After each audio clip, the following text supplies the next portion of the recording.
Assalamualaikum warahmatullahi wabarakatuh.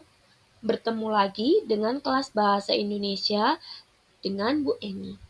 Kali ini kita masih membahas berkaitan dengan teks argumentasi.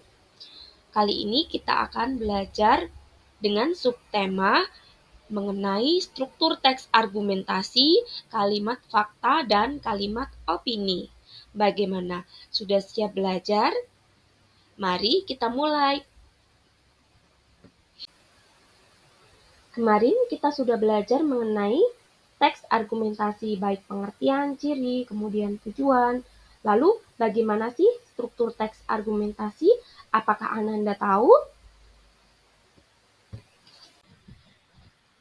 Ada 3 struktur teks argumentasi. Yang pertama pendahuluan, yang kedua badan argumentasi, dan yang ketiga kesimpulan.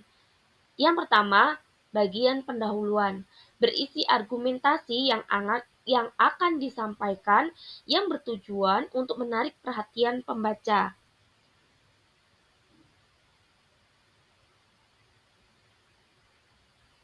Jadi, kita mengungkapkan isu-isu yang akan dibahas, mengapa isu-isu tersebut perlu dibahas, dan jangan lupa ketika membuat isu haruslah menarik perhatian sehingga orang tertarik untuk membaca isu tersebut. Struktur yang kedua yaitu badan argumen. Bagian ini bertujuan untuk membuktikan kebenaran berdasarkan tesis atau pernyataan yang disampaikan. Kebenaran yang disampaikan harus dapat dianalisis, disusun, dan disajikan dengan melakukan observasi atau eksperimen serta fakta yang ada. Jadi, setelah kita membuat pendahuluan, kita membuat badan argumen. Nah, di sini kita menyampaikan fakta-fakta, tentunya untuk mendukung argumen pada pendahuluan. Dan kita tunjang dengan fakta yang sesuai eksperimen ataupun penelitian, bahkan hasil observasi. Dan yang terakhir yaitu adalah bagian struktur kesimpulan. Berisi penegasan kembali, bagian ini bertujuan membuktikan bahwa kebenaran yang disampaikan kepada pembaca memang dapat diterima sebagai sesuatu yang logis. Jadi, di sini kita simpulkan kebenaran itu dapat diterima oleh akal sehat. Jangan lupa tujuan teks argumentasi adalah untuk mengajak atau mempengaruhi.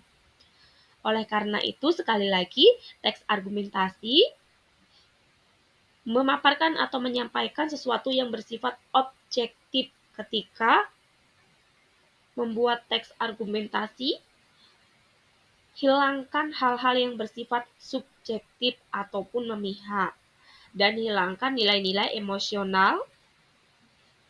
Dapat dipahami ya. Untuk lebih jelasnya, berikut ada contoh teks argumentasi yang telah disertai struktur. Nah, Ibu akan coba membacakannya. Produk pangan lokal Indonesia memiliki potensi besar untuk mendukung ketahanan pangan dan pertumbuhan ekonomi. Meskipun sering diabaikan, pangan lokal seperti singkong, tempe, dan ikan laut menawarkan manfaat yang signifikan, baik bagi kesehatan masyarakat maupun perekonomian. Mengoptimalkan produk pangan lokal harus menjadi prioritas untuk memperkuat ketahanan pangan dan meningkatkan kesejahteraan. Nah, yang diangkat dalam teks ini mengenai produk pangan lokal itu mendukung ketahanan pangan dan pertumbuhan ekonomi. Meskipun sering diabaikan, namun memiliki banyak manfaat bagi kesehatan masyarakat. Jadi, hal ini harus didukung untuk meningkatkan kesejahteraan. Untuk yang selanjutnya yaitu badan argumen. Baik, di sini Ibu akan coba bacakan. Bagian badan argumen yang pertama yaitu produk pangan lokal Indonesia menawarkan keanekaragaman dan kualitas gizi yang penting untuk kesehatan masyarakat. Misalnya singkong dan umbi jalar kaya akan karbohidrat dan serat, sedangkan tempe merupakan sumber protein nabati yang sangat baik. Menurut data dari Kementerian Kesehatan, mengkonsumsi pangan lokal yang kaya nutrisi dapat mengurangi risiko kekurangan gizi dan penyakit terkait diet. Dengan mempromosikan konsumsi pangan lokal, kita dapat meningkatkan pola makan sehat yang lebih berkelanjutan. Jadi, di sini bagian argumen si penulisnya berusaha mengungkapkan fakta-fakta, yaitu bahwa ketahanan panganan lokal penting bagi kesehatan seperti singkong, umbi jalar, kemudian tempe yang mengandung banyak nutrisi. Kemudian dengan mengkonsumsi pangan lokal, kita juga dapat meningkatkan pola makan sehat yang lebih berkelanjutan. Dan argumen yang kedua, mengembangkan dan mempromosikan produk pangan lokal dapat memberikan dorongan signifikan terhadap ekonomi lokal. Petani yang memproduksi pangan lokal seperti beras organik atau sayuran khas daerah akan mendapatkan keuntungan yang lebih besar dari penjualan produk mereka. Data dari Badan Pusat Statistik menunjukkan bahwa petani daerah yang berfokus pada produk pangan lokal mengalami peningkatan pendapatan hingga 25% dibandingkan petani yang bergantung pada produk pasar umum. Ini juga membantu mengurangi ketergantungan produk impor dalam perekonomian daerah. Jadi, di badan argumen bagian 2 ini, si penulisnya berusaha mengungkapkan bahwa mempromosikan pangan lokal juga memberikan dorongan signifikan terhadap pendapatan kepada petani lokal. Kemudian dari data statistik pun menunjukkan bahwa petani daerah atau petani lokal mengalami peningkatan pendapatan hingga 25%. Argumen yang ketiga, pengurangan jejak karbon. Konsumsi produk pangan lokal dapat membantu mengurangi jejak karbon dan dampak lingkungan. Pengangkutan pangan dari luar daerah seringkali memerlukan energi dan menghasilkan emisi karbon yang tinggi, dan lebih banyak mengkonsumsi pangan lokal kita dapat mengurangi kebutuhan akan transportasi jangka panjang dan mendukung pertanian yang lebih ramah lingkungan. Penelitian oleh Lembaga Ilmu Pengetahuan Indonesia (LIPI) yang menunjukkan bahwa pemangkasan rantai pasokan pangan dapat mengurangi emisi gas rumah kaca hingga 10% dalam sektor pangan. Jadi di sini disampaikan argumen dan disampaikan sebuah fakta bahwa dengan mengkonsumsi produk pangan lokal juga dapat membantu mengurangi dampak karbon atau mengurangi dampak lingkungan. Karena pada dasarnya ketika kita membeli atau mendatangkan produk pangan dari luar daerah, maka akan menimbulkan dampak karbon yang tinggi yang dapat mempengaruhi lingkungan. Dengan kita mengkonsumsi pangan lokal, maka kita akan menghemat energi dan menghemat pembiayaan, sehingga hal tersebut lebih mengurangi penggunaan emisi karbon. Serta hasil dari penelitian LIPI atau Lembaga Ilmu Pengetahuan Indonesia juga menunjukkan adanya bahwa pemangkasan rantai pasok pangan dapat mengurangi emisi rumah kaca hingga 10%. Nah, jadi dapat dipahami bahwa argumen tersebut disuguhkan oleh fakta-fakta jauh dari nilai emosional dan subjektif. Bagaimana? Bisa dimengerti ya? Dari badan argumen, intinya bagian badan argumen itu berisikan sebuah opini yang diperkuat dengan fakta-fakta yang relevan. Struktur yang ketiga yaitu adalah bagian kesimpulan. Ibu akan membacakan, penting bagi kita sebagai konsumen untuk mendukung dan mempromosikan produk pangan lokal Indonesia. Dukungan ini tidak hanya bermanfaat bagi kesehatan masyarakat, tetapi juga memberikan dorongan ekonomi bagi petani lokal dan berkontribusi pada perlindungan lingkungan. Dengan meningkatkan dukungan dan promosi untuk produk pangan lokal, Indonesia dapat memperkuat ketahanan pangan dan mencapai kehidupan berkelanjutan yang lebih baik. Marilah kita bersama-sama menjadikan produk pangan lokal sebagai pilihan utama dalam kehidupan kita untuk kebaikan bangsa, kesehatan masyarakat, dan memperkuat ketahanan panganan lokal Indonesia. Nah, disampaikan lagi atau disampaikan kembali pentingnya mempromosikan produk pangan lokal. Sebab diungkapkan dalam teks ini sangat bermanfaat bagi kesehatan si produk pangan lokal tadi. Tetapi selain itu juga memberikan dorongan ekonomi atau pendapatan bagi petani serta ikut berkontribusi dalam melindungi lingkungan dari emisi gas. Nah, kembali lagi bahwasanya teks argumentasi itu adalah teks yang memberikan berupa himbauan atau ajakan terhadap orang lain. Jangan lupa di sini di bagian akhir ada kalimat ajakannya berbunyi, marilah kita bersama-sama menjadikan produk pangan lokal sebagai pilihan utama dalam kehidupan kita untuk kebaikan bangsa, kesehatan masyarakat, dan memperkuat ketahanan pangan lokal Indonesia. Mudah kan ya? Dapat dimengerti? Nah, itulah tadi struktur teks argumentasi. Jadi ada pendahuluan, kemudian badan argumen, dan kesimpulan. Lalu kita akan membahas mengenai kalimat fakta dan kalimat opini. Nah, bagian ini merupakan bagian terpenting dalam teks argumentasi. Kenapa bagian ini paling penting? Karena sebenarnya teks argumentasi terdapat kalimat fakta dan kalimat opini. Jadi kita membeberkan fakta dan menguatkan opini. Lalu, apakah Ananda tahu definisi kalimat fakta dan opini? Ya, benar sekali.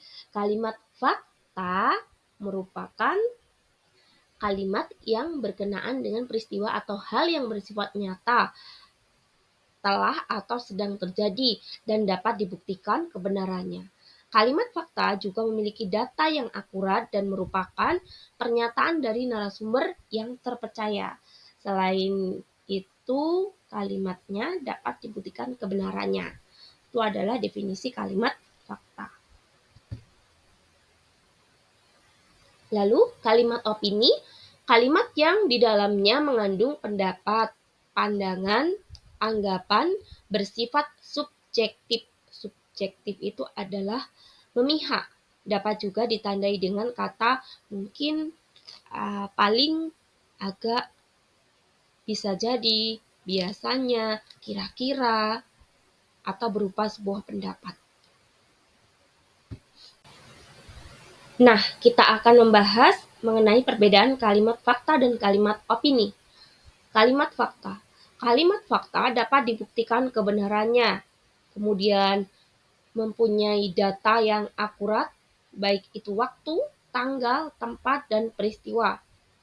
Lalu didukung dari narasumber yang terpercaya, bersifat objektif. Kemudian biasanya dapat menjawab rumusan pertanyaan 5W plus 1H. Ini bisa diketahui biasanya mengungkapkan mengapa dapat terjadi kejadian tersebut, apa yang sedang terjadi, bagaimana bisa terjadi. Nah, gitu. Kemudian yang selanjutnya adalah menyatakan kejadian yang sedang atau telah dan pernah terjadi. Kemudian kalimat opini bersifat subjektif dan biasanya disertai dengan pendapat ataupun saran. Kemudian, berisi pendapat tentang peristiwa yang belum pasti terjadi atau terjadi di kemudian hari. Hal ini kan belum pasti ya. Kemudian, merupakan pikiran atau pendapat seseorang maupun kelompok. Kemudian, informasi yang disampaikan belum ada pembuktiannya. Lalu, biasanya ditandai penggunaan kata bisa jadi sepertinya, mungkin, seharusnya, sebaiknya, kira-kira, atau hal yang bersifat subjektif.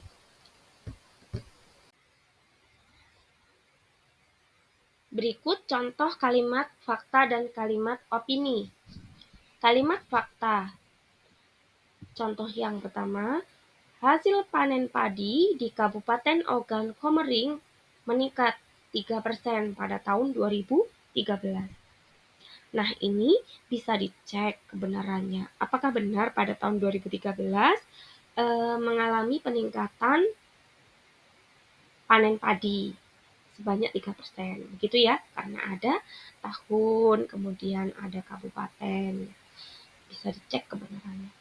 Kemudian yang kedua contohnya adalah banjir menyebabkan 3 anak di Kecamatan Ngawen, Blora hanyut terbawa arus menuju Sungai Lembuyan. Nah, ini juga bisa dibuktikan kebenarannya. Kita bisa datangi ke sana, daerahnya ada. Apakah benar 3 anak waktu banjir ada yang hanyut begitu, ya. Kemudian yang ketiga, Dokter Budiman membuktikan bahwa karang gigi disebabkan oleh sisa kotoran yang menempel di akar gigi. Nah, ini pasti fakta karena ini adalah ilmu pengetahuan. Lalu, contoh kalimat opininya, jika harga kenaikan BBM terjadi, maka akan muncul dampak kenaikan bahan produk lainnya. Nah, ini kenapa opini, meskipun yang sering terjadi benar akan memicu kenaikan bahan produk. Namun ini tidak dapat dipastikan memicu bahan produk yang seperti apa spesifiknya. Dan bisa dikatakan opini karena bisa naik bahan pokok lainnya atau masih stagnan. Kemudian, contoh yang kedua, kurikulum Merdeka merupakan terobosan cemerlang dalam dunia pendidikan Indonesia. Ini juga opini. Kenapa? Nah, menurut siapa cemerlang? Tidak ada narasumber yang jelas yang mengatakannya. Begitu ya. Kemudian contoh yang ketiga, apabila penelitian terhadap akhir ini Apabila penelitian tahap akhir ini nantinya berhasil, maka kemungkinan pada awal tahun 2021 vaksin tersebut sudah bisa diproduksi massal. Ini kenapa ya merupakan opini? Padahal ada tahunnya. Karena ada kata kemungkinan. Jadi, dia pun ragu-ragu sebenarnya untuk mengatakan dapat diproduksi secara massal. Begitu. Bisa dipahami ya teman-teman semuanya. Wow, tidak terasa ya, pembelajaran kita telah usai mengenai pembahasan mengenai struktur teks, argumentasi, kemudian membedakan kalimat fakta dan kalimat opini. Semoga Ananda dapat memahaminya. Kemudian kita akan berjumpa di teks argumentasi yang selanjutnya. Ibu akhiri, wassalamualaikum warahmatullahi wabarakatuh.